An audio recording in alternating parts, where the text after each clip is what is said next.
You can find him on Bleacher Report and Reception Perception with his QB charting. He's Derrik Klassen. Derrik, been a big fan for a long time. Excited to talk to you about these quarterbacks today. How you doing?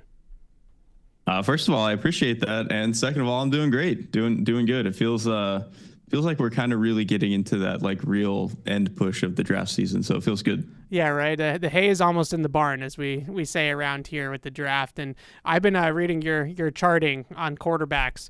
Probably since, 19, 20, something like that. So those are great resources, and you guys should go check them out. So we're going to talk to Derrik, of course, about those quarterbacks, a big area of need for the Patriots. I don't know if you knew that, Derrik, but the Patriots might take a quarterback. It's a little topic around here every once in a while. So let's start at the top, and I want to start with Drake Maye because I have an affinity for Drake Maye. I've fallen in love with him during this process, and it's always great to see somebody like yourself also see a lot of the same things that I do, and why I think he's such a great prospect for the Patriots in particular.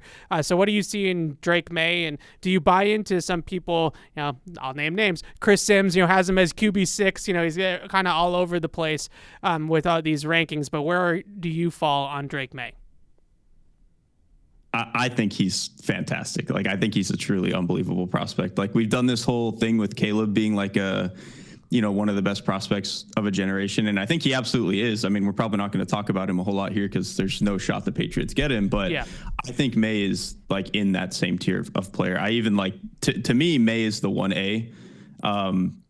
I will say part of that is just like my personal affinity for certain traits at quarterback. Like, I mean, Maye is just obviously much bigger. I think, some of what he can do as a designed runner, I think, is a little bit more valuable than Caleb. And then to me, what really, really puts Drake Maye over the top, I mean, there's a lot of reasons, and we'll touch on all of them. But to me, it's just the way that I think he handles the pocket and is able to throw with bodies around him is like really, really special. I think it's the type of stuff you see from a lot of the best quarterbacks in the NFL already, whether it's Josh Allen, Justin Herbert, even Dak Prescott, I think, has this quality when he's throwing around bodies in the pocket and stuff. I think Maye has that to him. And then when you combine that just on top of like the raw arm talent that he has, where he's just able to put the ball in places that seem almost impossible for a quarterback. And I know people are going to harp on him for like the consistency, and I do think he has a couple of sprays a game, but I think what you get out of him on most plays, and especially on his best plays,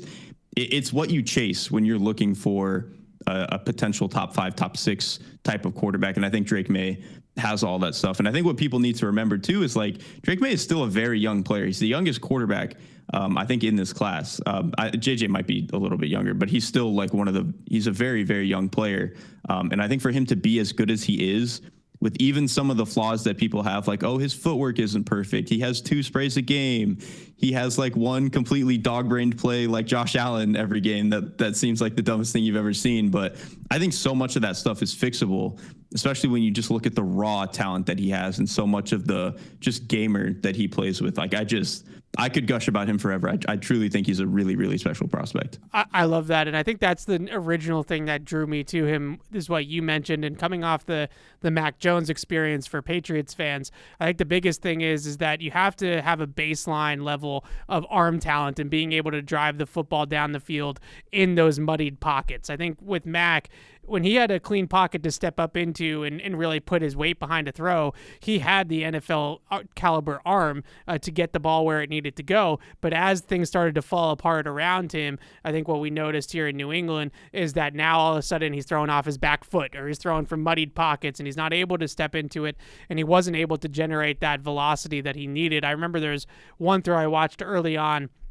where Drake Maye is backed up on his own end zone, and he kind of pumps to the middle of the field to hold the hook defender, and then hits the crossing route, basically flat-footed, coming across the field the other way. And I was like, there's no offense to Mac, but there's just no way that he could make that throw. And I think that that's what we're looking for as Pats fans now, is that raw talent and ability, that Josh Allen type of quarterback, and that's why so many of us have fallen for Drake Maye. One last question on Drake Maye. I feel like I know where your head is gonna be at with this, but a lot of people, credible people, have said that he needs to sit, that he needs to be sat for a year, maybe the Jordan Love track, or even just Patrick Mahomes sit his rookie season and then play year 2. Where do you fall on that line, and do you think that he's so raw that he has to sit behind a veteran quarterback? My take, honestly, with almost every prospect is that they would probably benefit from sitting. Like, I even think Caleb would benefit from a year. That's just generally a thing I believe. The reality is that most guys just aren't. Like, it's just, teams want to go play guys and they want to see their investment on the field immediately. But I think, like, within that context of thinking that most guys are just going to play anyway, I think Maye is totally fine being in that bucket, because I think what we've seen a lot of the times is that the guys who don't sink and are able to swim as rookies, even if they're not, like Maye, like I said, his footwork is not perfect. He is probably going to have to learn a little bit of how NFL offenses work, coming from two different styles of air raid offenses at North Carolina. Like, there are going to be growing pains, but I just think he's so unbelievably talented. He's so athletic. He's so just like raw and brave in the pocket, and that type of stuff, I think, is stuff that you can see translate and get productive play out of, even if he's not perfect. I mean, I think even just last year, we saw this from Anthony Richardson, right? Like, Anthony Richardson, is he the most accurate quarterback right now? No. Like, he could probably clean up his footwork a little bit. Is he the fastest processor in the league right now? Like, no. He came from an offense that didn't ask him to do as much as an NFL offense is going to. And I think it's going to take him a year or two to like really ramp up into that. But we still saw him be a very productive and like very impressive quarterback in the few games that he was able to play, in part because it's the arm talent that we both mentioned, where like he just has the raw ability to make certain throws, even if maybe he's late, maybe his feet are off, like he still can make certain throws. And I think that that's really valuable. And then he has pocket toughness, which I think is always going to translate immediately. Especially, I mean, it's not even just that he has pocket toughness. It's that he was very battle hardened behind a terrible North Carolina offensive line. Like, he's had a lot of reps where he's had to be the guy under pressure. And I think that's going to actually help when he goes into the NFL. And then he just has like that creative, I'm going to be Superman, I'm going to go make a play. And I think when you're just a rookie thrown into the fire, you have to have that. You have to have that mentality, and then also the ability to go capitalize on it. I think Maye checks both boxes. So yeah, he probably would benefit from getting a year to clean up his footwork and learn NFL offenses, but like he's going to be just fine, I think, if he has to play right away. Yeah, agreed. We could gush about Drake Maye for probably another 30 minutes. So let's move on to the next couple quarterbacks here. You mentioned JJ McCarthy, but I want to get to Jayden Daniels first before we get to McCarthy. Jayden Daniels, I feel like, is one of those guys that when I first watched him, I was like, this guy's electric. He can do a million different things. I think he's a much better passer than those prototypical guys coming out that are pure runners like he is. But where do you fall with Jayden Daniels? It does sound like the Commanders might be locking in on him at number 2, but if he's there for the Patriots at 3 overall, what's your take on Jayden? I think he's a fine prospect. I think I'm a lot lower on him than most people. To your point, though, like when you first watch him, whether it's on Sundays or just your first exposure to him, or on Saturdays or just your first exposure to him on film, there's a lot of stuff to like. Like, I think he is a very accurate passer to basically every level of the field on the throws that he does make. I think he throws short and outside the numbers really well. I think he throws down the field really well. Even though he didn't throw the middle of the field a lot, which is a concern I'll bring up in a little bit, he did throw it well when he actually triggered on it. And I think that at least the ability to do it is a nice thing in his bag. He's obviously an unbelievable athlete. I mean, he's going to step in and be one of the 5 best probably rushing threats in the NFL immediately. And that's, I think, going to be a really nice boost to whatever offense he takes. Whatever you get out of him as a passer year one, you're going to have that floor with him as a runner, which I think is super valuable. He's a guy who I think he progresses through concepts fairly well, and like he doesn't make glaring mistakes. It's just sometimes he won't trigger and be aggressive, which leads to like, okay, sometimes he leaves yards on the field, but also he never really puts the ball at risk. So it's a little bit of like, which do you want out of your quarterback, if that makes sense? Sure, yeah. Me personally, why I'm a little bit lower on him is like, I want the guy who's just going to blindly rip a dig route. That's why I love Drake Maye. He'll just do it. Jayden is a little bit less willing to do that. He's a little bit more in the, probably not as bad as Russell Wilson, but it's like in that Russell Wilson, Jalen Hurts-ish, where it's like, this is probably just never going to be his area of the field. And then the other thing with Jayden that I think has turned me off from him a little bit is I don't think he manages the pocket very well. And I don't think he makes plays. I don't think he makes throws off script very consistently or very well. And he's not very willing to do it. Like, he's the guy where, okay, 1 to 2 to 3 in a clean pocket, he's going to make a good throw for sure. There's no doubt about that. I think when he gets pressured and gets moved off his spot a little bit, he is very quick to like, okay, the play's dead, I'm running. And that's great at the college level. I think in the NFL, it's really, really hard to get away with being that way. I think the best NFL quarterbacks are guys who, okay, initial play's dead, I'm going to get outside the pocket and look to throw first. I think you even see this from like people who are comparing him to Lamar Jackson. Lamar Jackson is very much like outside the pocket, eyes are up, he's looking to throw. He'll run if he has to, but he's very much a guy who's looking to make throws outside of the pocket. With Jayden, I just don't see that as much, and I think that's a really hard thing to get a guy to do. So that's kind of some of my concerns. I like I said, I think there is a lot to like. I'm just a little bit more hesitant on, or a little bit more wary of what his ceiling is, I think, than some other people. Yeah, I think you brought up a lot of really good points. The thing that stood out to me is that there's this play against Florida where he's got Malik Neighbors jumping up and down in the middle of the field, asking him to throw him the ball, and he passes it up, wide open dig route in the middle of the field, and he ends up running for 50 yards on the play. He just takes off scrambling and he runs. And on the one hand, it's like, wow, that running ability is dynamic. That's difference making. But on the other hand, in the NFL, you'd probably rather him take the dig route, right, and let the playmakers do the work instead of having him have to do everything himself. So that was one of those plays that I felt like was the perfect encapsulation of the yin and the yang with Jayden Daniels, where he's going to pass up some things in the middle of the field that other quarterbacks or guys in the league will trigger on, like you said. But then he's also going to be able to have that tantalizing running ability. So it's like, you know, how do you pick on him too much for it when he just broke off a 45-yard scramble? But I think that coupled with the fact that he does have the smaller frame and the durability concerns, if he's always looking to run, then is he going to last? You know, and is it going to be able to be consistent and sustainable at the next level? Are legitimate concerns. The other concern I wanted to ask you about, I know I always do this. It always sounds like I'm trashing on Jayden when I'm like not really trying to. It's just I think that there are some concerns there with him. The other thing that I think was a little bit concerning to me as well is that so much of his production came off those slot fade routes, throwing to Neighbors and to Brian Thomas Jr. And where are his layups in an NFL offense, and where's the easy yards for him, especially if he comes to a place like New England where he might not have those outside winners. You know, he might not step into an offense right away with the Patriots where he has two premium elite receivers on the outside to make those plays.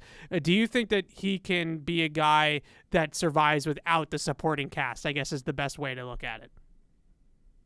I would be a little bit concerned. And I think that's a great point, because even in like my charting that I did for him, a lot of his production, like you said, is either the slot fades that they ran or just standard go balls, or he threw a lot of like hitches and curls outside the numbers. And to your point, it was a lot of like, okay, I've just got 2 top 15 picks on the outside, I'm going to go give him a shot. And like I said, he's great at doing that. But no matter what team he goes to, he's going to have like on a relative level, less talent outside than he had at LSU. And so you're going to have to calibrate for that. And so when you couple that with some of the concerns I have with him throwing the middle of the field, it's like, this gets a little bit sticky. And then with me, the other concern with Daniels is I think he's actually even more so than receiver. I think a guy who absolutely needs a rock solid offensive line, just because of some of the, pocket management and like quick to run type of tendencies that I see from him. Obviously nobody is going to replicate the Eagles offensive line, but like he needs to be in a Jalen Hurts-esque like incubator where that you can kind of almost nullify that part of like that issue of his game. And I think, especially if he goes to Washington, that's going to be a problem because their offensive line is terrible. And then I think even in New England, it would probably be an issue because their offensive line is a little bit better than Washington's, but I think also still very much an issue. Yeah, it's a good point, and that's why I've gravitated towards Drake Maye throughout this process. Is I just feel like for the Patriots, it just makes more sense. It fits together a little bit better. But I'm glad you brought up the things about Jayden Daniels as a processor, because I do think he is much better getting through progressions than some people would think that type of quarterback. And I also think that, even though he doesn't have the biggest of arms, the throwing motion and the mechanics of his throwing are really, really clean. Maybe even cleaner than Lamar coming out in some ways, and just in terms of the footwork and the mechanics of his release and things like that. But let's wrap this up with two quick questions. One on JJ McCarthy. We could probably go long on this one as well, so feel free to go as long as you want. But JJ McCarthy, I think this has been the most frustrating aspect. I'm not going to lie to you, Derrik, about this process, this draft process, is that he's just, without playing a football game, has all of a sudden come out of nowhere and is, a top 5 quarterback prospect that we have to take seriously at 3 overall. With that being said, I am taking it seriously. Do you take it seriously? Because at this point, there's too much smoke for me to just completely dismiss that JJ McCarthy's in this conversation.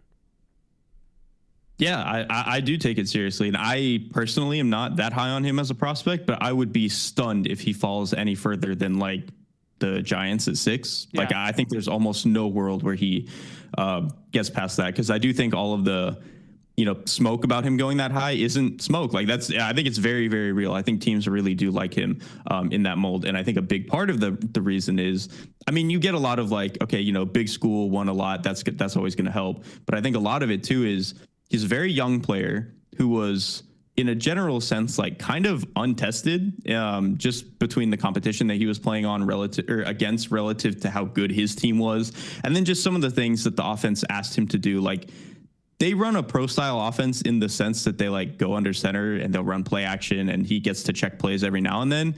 But in terms of the throws that they're actually asking him to make and the stuff they're actually asking him to do in terms of post snap processing is not that much more impressive than like what Jayden Daniels was asked to do, or Caleb, or Drake Maye. Like, it really isn't that different, even though the presentation looks a little bit more NFL. Like they did a lot of, they would just do that like return motion where X receiver comes back into the formation, goes back out, and they throw the flat route. And it's like the easiest read in the world. And he probably got 1,000 yards just throwing that route. So I think because of all that relative untestedness, and then you look at the arm strength that he has, the athleticism, again, some of the winning, you can just be like, he's a mystery box. You can see whatever you want because there's such a relatively small sample of things. And then you just get to project the tools into being whatever you want. I've been a little bit more cautious with it in terms of like how I project it, but I do understand why some teams are like, you could project these tools with 3 years of development into being what Jordan Love has become, or something of that nature. Yeah, that's a good comp. I think the biggest things with me with JJ is, first of all, there's still some of those WTF plays on his film where he's just throwing the ball in the team meetings and stuff. Like, I can't get the Maryland game out of my head either, where he's back-to-back turnover-worthy plays in the red zone, or the very, very first play from scrimmage against Alabama in the playoff where he just throws a terrible I don't think it counted. I think the guy was out of bounds or something, but it still counts in my book, right? In PFF's turnover-worthy plays, those still count. So you look at those types of plays; those are concerning. The other thing is that he has that wide, elongated base that he throws from to really drive the ball down the field. And I wonder, going back to the Mac Jones thing that we were talking about with Drake Maye, when those pockets are more condensed and there's more bodies around them, there's more people flying around, is the arm strength going to be as impressive as what it seems to be from those Michigan pockets? Like, I feel like we had to adjust with Mac to Alabama pockets. Like, these are Michigan pockets that he's throwing from last year. So where do you kind of grade his physical tools? Because I feel like I'm a little bit lower on like his arm talent and even his mobility at times than other people, where other people talk about him on the same plane as Drake Maye when it comes to those types of traits. As it pertains to Drake Maye, yeah, I don't think he's close to as talented as Drake Maye. Like, and that is not even really to take away from JJ. That again is just like how much I think Drake Maye is super talented. My comparison for McCarthy's arm has actually been Baker. Yeah. Where Baker he can put RPMs on the ball, dude. Like, he can spin it, especially over the middle of the field. It's just that Baker and JJ are very much throwers where it kind of takes everything in their body to get all of that velocity. And it's like, okay, that's cool. That gets them to where they need to be for the NFL threshold and all that stuff. It gets them over it. But because they're sacrificing, putting all of this effort into the velocity, they kind of lose a little bit of control. And I think you especially see that with McCarthy when he's either throwing outside the numbers where you need like a little bit of air under the ball, get some arc on it when he's throwing like corner routes, some of the deep outs, all that sort of stuff. And then every now and then you can see it on like the crossing routes, like the deep overs they would throw in the offense where maybe it's trail man coverage and you can't just pin it on a guy. You've got to like put a little air under it, let your guy, put the ball over the defender. I think sometimes he can struggle to do that. So I do agree in the sense of like physical talent. He's more of like a B plus than like in the A plus range, like Drake and Caleb and all that stuff. And then athletically, probably not ever going to really be a guy that is a serious run threat for you. It could be like, where one or two times a game you run a zone read on 4th and 1 or whatever. I think he could probably do that, but generally I think he's more just a guy who gives you enough athletic ability to get outside the pocket and make plays, but he's not going to be one of those guys who is like a serious rushing threat every week the way that Jayden or Drake or Caleb are going to be. Yeah, I agree. All right, last one for you. In terms of the rest of the quarterback class, I feel like that's the best way to put it. Who is your favorite out of the next tier of Penix, Nix, maybe even Spencer Rattler? Do you have a favorite out of that group? I go back and forth between Nix and Rattler because they're just two completely different flavors. Like I grade them. I have the same exact grade on them for Bleacher Report. It's just that one, Nix is more of like, I know what I'm getting here. Yeah. I know I'm getting a guy who pretty accurate to almost all levels of the field, has enough arm strength, even though it doesn't really wow you. I think he's a good enough athlete to actually be more of a designed runner than even like JJ, who we just mentioned. I think he can be in the Daniel Jones, get 500 yards out of this type of runner. I think he's a guy who generally doesn't make mistakes, gets the ball out of his hands cleanly. He can do all the RPO, quick game stuff. To me, he's more like I think if Bo Nix becomes like Andy Dalton, that would not really be a surprise to me. And I'd really have a hard time seeing him be like terrible. So I think if you just want a guy who what you're going to get, Nix is totally fine. I think if you want the flash, Rattler's the guy. Rattler's just like, I think I said something like this on Twitter, but like to me, the two guiding principles for like a really, really good quarterback prospect are arm talent and pocket management. Rattler's got it, man. Like arm talent, I mean, I don't even need to really talk about that. Like I think we've all seen Spencer Rattler throw a football, but the pocket management stuff really impressed me when I went back and charted him because that South Carolina offensive line, if you guys haven't seen it, very bad. Like it's terrible. I don't know what was going on there. I think someone tweeted a thing where like, I think in like 10 of 12 games, they had a different starting five up front, which is just, that's not how you want to operate in the SEC. Especially in college, you don't see that very often. Yeah. Right. And so I think for him to have to deal with that was just really tough. And it obviously led to some just terrible plays because when you're behind on the scoreboard and you're under that kind of pressure, you're just naturally going to make bad plays. But I think you also saw a lot of really, really good ability for him to move around the pocket, keep his eyes up, keep a firm base, throw from some really weird and tight platforms. Like we were just talking about with like, JJ and Jayden, that might be an issue. But with Rattler, I don't think that's a problem at all. I think he can make any throw from any platform, no matter how crowded it is. So I think there's definitely some consistency issues you're going to have with Rattler in terms of accuracy, in terms of maybe some of his scattered decision making. But man, if you can get him into, I think, a little bit more stable situation than he had, the raw talent is just, I think, leaps and bounds better than any of the non-top 4 guys. I love it. I love it. He's Derrik Klassen from Bleacher Report and Reception Perception. Go give him a look on Twitter as well at QB Class. And Derrik, I really appreciate you doing this. It was a lot of fun. Yeah, thank you so much for having me on. This was great.